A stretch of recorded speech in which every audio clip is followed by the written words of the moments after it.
प्रत्येक परिस्थिति में सम कैसे रहें, एक जैसे कैसे रहें, इसके लिए श्रीमद् भगवद गीता में भगवान श्री कृष्ण कहते हैं, योगस्थः कुरु कर्माणि संगम त्यक्त्वा धनंजय सिद्ध्य सिद्ध्यो समो भूत्वा समत्वम योग उच्यते।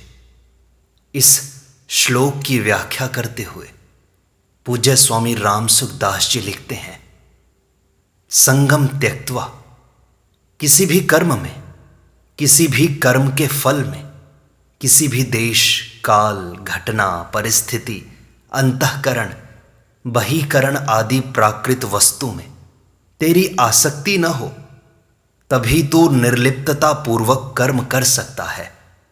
अगर तू कर्म फल इत्यादि किसी में भी चिपक जाएगा तो निर्लिप्तता कैसे रहेगी, और निर्लिप्तता रहे बिना वह कर्म मुक्तिदायक कैसे होगा।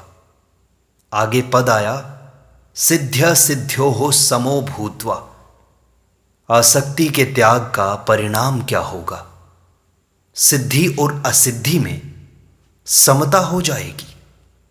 कर्म का पूरा होना अथवा न होना, सांसारिक दृष्टि से उसका फल अनुकूल होना अथवा प्रतिकूल होना, उस कर्म को करने से आदर निरादर प्रशंसा निंदा होना, अंतःकरण की शुद्धि होना अथवा न होना इत्यादि जो जो भी सिद्धि और असिद्धि हैं, उसमें सम रहना चाहिए। कर्मयोगी की इतनी समता अर्थात निष्काम भाव होना चाहिए कि कर्मों की पूर्ति हो चाहे ना हो, फल की प्राप्ति हो चाहे ना हो, अपनी मुक्ति हो चाहे ना हो, मुझे तो केवल कर्तव्य कर्म करना है। साधक को असंगता का अनुभव न हुआ हो, उसमें समता न आई हो, तो भी उसका उद्देश्य असंग होने का, सम होने का ही हो। जो बात उद्देश्य में आ जाती है वही अंत में सिद्ध हो जाती है। अतः साधन रूप समता से अर्थात अंतःकरण की समता से साध्य रूप समता स्वतः आ जाती है। योगस्थः कुरु कर्माणि, सिद्धि असिद्धि में सम होने के बाद उस समता में निरंतर अटल स्थित रहना ही योगस्थ होना है। जैसे किसी कार्य के आरंभ में गणेश जी का पूजन करते हैं, तो उस पूजन को कार्य करते समय हरदम साथ में नहीं रखते। ऐसे ही कोई यह न समझ ले कि आरंभ में एक बार सिद्धि असिद्धि में सम हो गए तो अब उस समता को हरदम साथ में नहीं रखना है, राग द्वेष करते रहना है। इसलिए भगवान कहते हैं कि समता में हरदम स्थित रहते हुए ही कर्तव्य कर्म को करना चाहिए। आगे कहा, समत्वम योग उच्यते, समता ही योग है, अर्थात समता परमात्मा का स्वरूप है।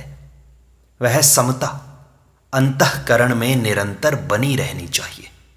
आगे 5वें अध्याय के 19वें श्लोक में भगवान कहेंगे कि जिनका मन समता में स्थित हो गया है, उन लोगों ने जीवित अवस्था में ही संसार को जीत लिया है, क्योंकि ब्रह्म निर्दोष और सम है, अतः उनकी स्थिति ब्रह्म में ही है।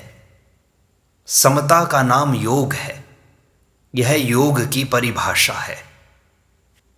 इसी को आगे 6ठे अध्याय के 23वें श्लोक में कहेंगे कि दुखों के संयोग का जिसमें वियोग है, उसका नाम योग है। ये दोनों परिभाषाएं वास्तव में एक ही हैं। जैसे दाद की बीमारी में खुजली का सुख होता है और जलन का दुख होता है, पर ये दोनों ही बीमारी होने से दुख रूप हैं। ऐसे ही संसार के संबंध से होने वाला सुख और दुख दोनों ही वास्तव में दुख रूप है। ऐसे संसार से संबंध विच्छेद का नाम ही दुख संयोग वियोग है। अतः चाहे दुखों के संयोग का वियोग अर्थात सुख दुख से रहित होना कहें, या फिर सिद्धि असिद्धि में अर्थात सुख दुख में सम होना कहें, एक ही बात है। श्लोक का तात्पर्य यह हुआ कि स्थूल, सूक्ष्म और कारण शरीर से होने वाली मात्र क्रियाओं को केवल संसार की सेवा रूप से करना है, अपने लिए नहीं। ऐसा करने से ही समता आएगी। देखो, बुद्धि दो तरह की होती है, अव्यवसायात्मिका और व्यवसायात्मिका। जिसमें सांसारिक सुख भोग, आराम, मान बढ़ाई आदि प्राप्त करने का ध्येय होता है, वह बुद्धि अव्यवसायात्मिका होती है। जिसमें समता की प्राप्ति करने का, अपना कल्याण करने का ही उद्देश्य रहता है, वह बुद्धि व्यवसायात्मिका होती है। अव्यवसायात्मिका बुद्धि अनंत होती है और व्यवसायात्मिका बुद्धि एक होती है। जिसकी बुद्धि अव्यवसायात्मिका होती है वह स्वयं अव्यवसायी होता है तथा वह संसारी होता है। जिसकी बुद्धि व्यवसायात्मिका होती है वह स्वयं व्यवसायी होता है, वह साधक होता है। समता भी देखो दो तरह की होती है, साधन रूप समता और साध्य रूप समता। साधन रूप समता अंतःकरण की होती है और साध्य रूप समता परमात्म स्वरूप की होती है।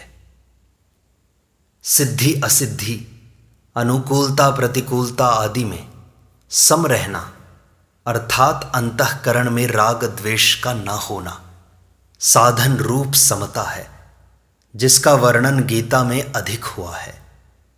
साधन रूप समता से जिस स्वतः सिद्ध समता की प्राप्ति होती है वह साध्य रूप समता है, जिसका वर्णन इसी अध्याय के 53वें श्लोक में तदा योगम अवाप्स्यसि पदों से हुआ है।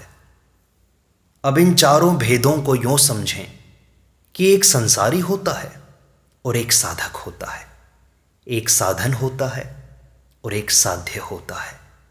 भोग भोगना और संग्रह करना, यही जिसका उद्देश्य होता है वह संसारी होता है। उसकी एक व्यवसायात्मिका बुद्धि नहीं होती, अपितु कामना रूपी शाखाओं वाली अनंत बुद्धियां होती हैं। मुझे तो समता की प्राप्ति ही करनी है, चाहे जो हो, ऐसा निश्चय करने वाले की व्यवसायात्मिका बुद्धि होती है। ऐसा साधक जब व्यवहार क्षेत्र में आता है तब उसके सामने सिद्धि असिद्धि, लाभ हानि, अनुकूल प्रतिकूल परिस्थिति आदि आने पर वह उनमें सम रहता है, राग द्वेष नहीं करता। इस साधन रूप समता से वह संसार से ऊंचा उठ जाता है। साधन रूप समता से स्वतः सिद्ध समरूप परमात्मा की प्राप्ति हो जाती है।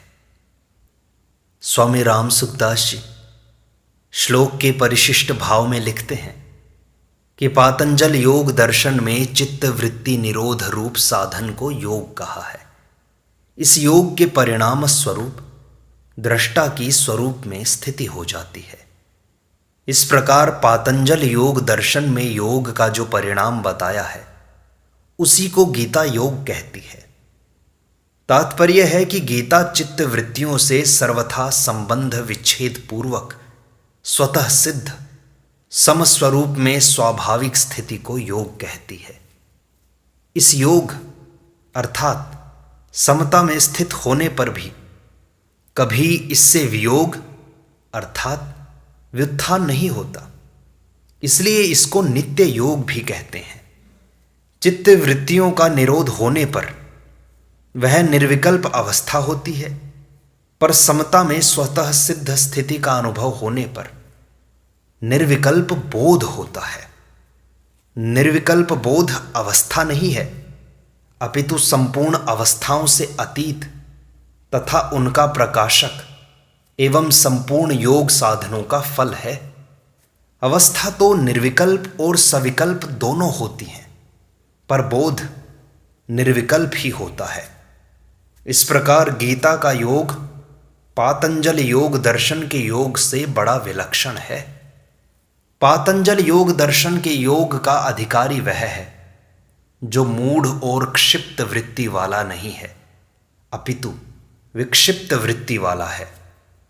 परंतु भगवान की प्राप्ति चाहने वाले सब के सब मनुष्य गीता के योग के अधिकारी हैं।